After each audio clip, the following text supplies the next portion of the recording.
Hello everyone, welcome again to my channel, Mars TV Vlog. Ayan, pauwi ulit guys. At ayun, medyo nakakatuwa rin oh. Nakakatuwa yung ano ko ngayon kasi kaloka. Tuwan-tuwa na ako kahit papaano no, nanalo ako ng konti. O di ba? Kaloka yung buko today's vlog. Okay na yan. Sige, ganyan na nga lang. Para naman mayroon akong paano dyan konti. Ayan, ganyan na lang yan. So, ayun. Naglalakad lang. Pauwi na. Kakahatid ko lang sa aking alaga. Ayun. And okay na din sa akin yun. Kahit pa paano nanalo, no? Kaloka. Ayun, di pa. Sana swertihin pa tayo sa susunod ng mas malaki pa, no? Ayun. Wala lang, masaya lang kahit konti. Kahit ganun lang, di ba? Ganun lang. Ayun, dito na tayo dumaan. Masaya na rin. Kahit papano. Tinitingnan ko yung doon. Kung anong nangyayari doon sa pwesto namin. Ayan nga, dito na nga ako. Dumaan sa kabila, no? Para naman, medyo yung malamig dun sa pinagpwesan ko, kaya lang paglabas mo, alam mo yung paglabas mo, maano mo yung ng tawag dito, yung moisture ng aircon, no? May gitsang oras din kami doon dahil gusto nga ng bata na maglaro muna kahit mga 30 minutes lang. Diyos ko, 5:30 nagsimula, and then may klase siya ng 6 o'clock, so kailangan ko na naman siyang anuhin. So ayun, sabi ko, sige na, tapos na yung laro mo, sabi ko. Bitin pa siya, sabi niya, bakit? Nagtanong ko siya, lokong bata. Ang hirap talaga ng buhay OFW, no? Ay, pagkatapos ng uwi na, no? And then sila na magsusundo. Tingnan niyo sa aking likuran, guys. Ang ganda. Ayan, di ba? Ayan. See? At sila nang mamayang magsusundo sa bata na yun. Kasi nga ako naman ay pagka dating sa bahay, maliligo, magpe-prepare na, no? And then dahil kakain sila sa bahay, ay naku, late, pati ako late nang kumakain sa gabi, no? Mga 8:30 na kami nagsisimulang kumain sa gabi kasi nga it's not 8:30 pala kasi hanggang 8 yung klase ng bata so 8 o'clock sumarating sila sa bahay, no? So maabutin kami ng alas 9 na naman ang kain nito. Siyempre darating sila, maliligo, ayun, diba? Ganun lang. So ayan, no? Ano pa naman siya, kita nyo guys, dito, alam sa totoo lang, no? Dito di baling mag-alaga sila ng ng hayop, tapos pag dumumi, no, pupulutin nila yan.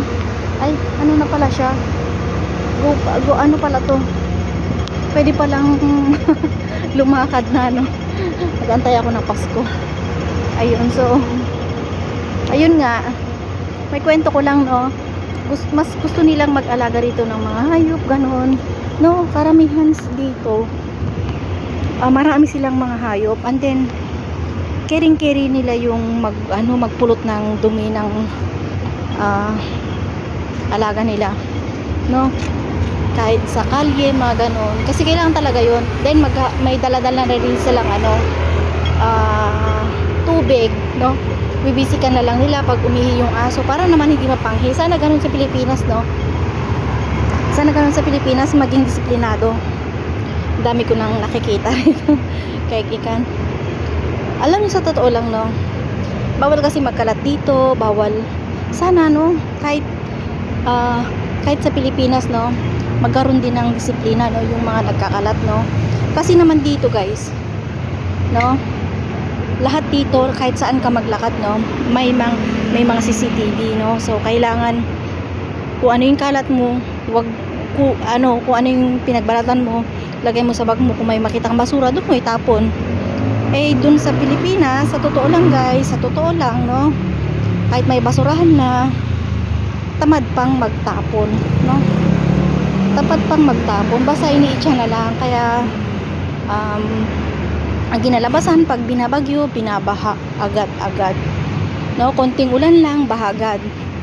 Ayun, so ang hirap nun, no. Ay nako, mahirap mag-vlog, no, pero tsagaan lang, mahirap mag-vlog ng naglalakad, kasi nga may mga nakikita ka, may nakikita kang mga tao na naglalakad, no, mga nakikita ka nila na sa bagay, nagsasalita naman, kunwari may kausap ka naman na din, o di ba, ganun lang yun, para lang umita. Pero minsan napapangiti na lang din ako, ikausap sa sarili ko, no? Basta kung ano na lang yung naisip na i-vlog, ayun, kahit magulo man, okay lang yan. Basta tayo lang nagkakaintindihan ng mga vlogger, no? Kaloka. So ayun nga guys, maglakad lang tayo habang at kikita naman tayo, di ba? Naluloko ako rito sa na to. Ang pawis ko, no, mabilis akong pagpawisan kasi hindi, sa totoo lang guys, sobrang init ngayon dito. Ayun nga, pag dumating yung aking bagong salamin, kasi nga ito talaga, napakan ko na to, natanggal na yung lens. Iba na naman ng kwento ko, no? Basta kung ano lang yung maisip ko, napakan ko, tumabingi, natanggal yung lens niya. Buti ka mo hindi basag yung lens niya, kasi kung basag yung lens niya, hindi ko na ito magagamit. Actually mayroon pa akong isang salamin, medyo bago-bago pa, no, medyo bago-bago pa, siguro mga more than siya, parang mag-iisang taon na rin bago ko nakapagpagawa ulit ng panibagong salamin, and then parang hindi ko siya nagustuhan. Yung sakto lang ba sa mata ko yun, kasi sakto lang yun nung pinagawa ko, kung ano yung grade ng aking salamin, yun pa rin naman yung pinagawa ko. Pero mabigat siya, and like nito kasi magaan siya. Yung pinagawa ko, hindi ko natansya, siguro dahil excited ako, no, at sale kasi noon. So napabili ako nung sale na yun, and then siguro isang linggo ko lang nagagamit, nabibigatan ako, laling bumababa. Mabigat kasi yun, mabigat. Hindi katulad nito na plastic siya, na makunat. Plastic na makunat siya guys. Kaya ito nagustuhan ko. Kaso nga lang, wala na akong makitang ganitong sale na plastic. So yung ngayon, yung kahapon August 6 ba yun? August 6, nakita ko ulit na nag-sale sila, no. Ayun, buti na lang meron akong may laman yung ATM ko, no, and then yun, nagpagawa nga ulit ako, pero yung lens niya, same pa rin yung lens niya. Actually guys, pag nagpapagawa ako, makukuha ko agad within 1 hour. Ang nun, kaya hindi ko nakuha. Ang sinabi sa akin, kasi nga medyo malaki yung lens, malapad siya, so mag-o-order pa sila ng ganung size ng lens ko. So hindi ko siya nakuha agad. Kumbaga after 2 weeks, so sa 17 ko pa makukuha. Ayun na, nakalagay nga doon 17, pero paid ko na siya. Ayun, sa 17 ko pa siya makukuha. Buti na lang at 17, no. Araw ng Saturday, pero Sunday ko na pipick upin. So ayun, buti naman, no. At medyo malaki-laki siya, malaki-laki yung lens niya. Hindi katulad nito na sakto lang. Yung isa naman kasi medyo malaki ng konti, yung dati ko pero mabigat siya. Eto, magaan. Sakto lang sa aking ano, no? At ayun nga, ang dami ng damage nito, no? Ang dami ko ng tinape ko na yung gilid sa gilid kasi nga nung kumunat siya, lagi ko kasing ano yan eh, hinuhugasan. And then ayun, nag-ano siya, umuka siyang gano'n hanggang sa na ano yung ewan ko kung ano yun, basta yung susukan niya sa likod.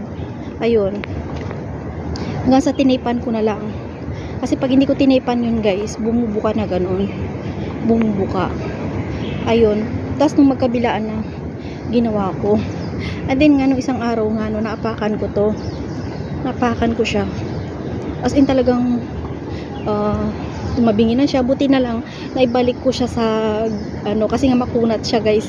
Ito yung gusto ko rito, yung makunat eh, makunat na magaan pa na ano siya, na naibalik ko sa dati. Pero yung ano niya, yung lens niya, hindi naman siya nasira. Kumbaga natanggal lang yung lens niya dito, natanggal, pero naibalik ko din siya. So di wow, sabi ko eh pag dumating na yung bago kong salamin, yun ang gagamitin ko, yun ang lagi kong dadalhin. Pero standby lang yung isa kong salamin na medyo mabigat, just in case na mawala, isa sa mga tumawala, no? At meron pa rin akong extra na salamin na hindi ako nahihirapan magbasa, nahihirapan kung saan, kung ano yung gagawin ko. So ayun, at eto na lang din, hindi ko muna siya tatapon. Kumaga pag pag ano, nasa bed ako gano'n, pwede ko siyang gamitin para hindi agad masira yung ano, masira agad yung isa kong salamin, no, na bago. So ayun, yun na lang gagawin ko para hindi naman masira agad-agad yung aking salamin. Ayan, yun na yung binabala ko ngayon. Naloka nga ako dun. Ayan, at andito na tayo, malapit na tayo sa Tukiling, no. Lalakad pa rin habang may kausap ko yung aking sarili, diba? Shoutout sa mga ano, nakikipag-usap sa mga sa sa ano, sa phone, no, na wala namang kausap. O, diba? Kwentong OFW lang yan guys, kaya saan pa kayo, no? O diba, habang naglalakad ako, kumikita na rin ako sa aking pag-vlog. O diba, eh kaysa naman nakipagtsikahan ako, kaya scroll ako dito, eh kung mabangga ako, eh eto, nakatutok lang na ganun, nakatingin pa rin naman ako sa dinadaran ko. Eh kung may kachat ako, may ano, di ba? Wala, baka mabunggo pa ako. O di ba? Ganun lang yun, o di ba? Isip-isip lang, o di ba? O malapit na ako. Dito na yung Chuking Lake, o di ba? Habang naglalakad, kwentuhan, no, kung ano yung nangyari. So hanggang dito na lang siguro yung yaw-yaw ko ngayon. At sana naintindihan nyo yung aking yaw-yaw kasi maraming klaseng kwento to. Ang kwento ni Mars TV Vlog ng OFW Vibe. Bye, paalam.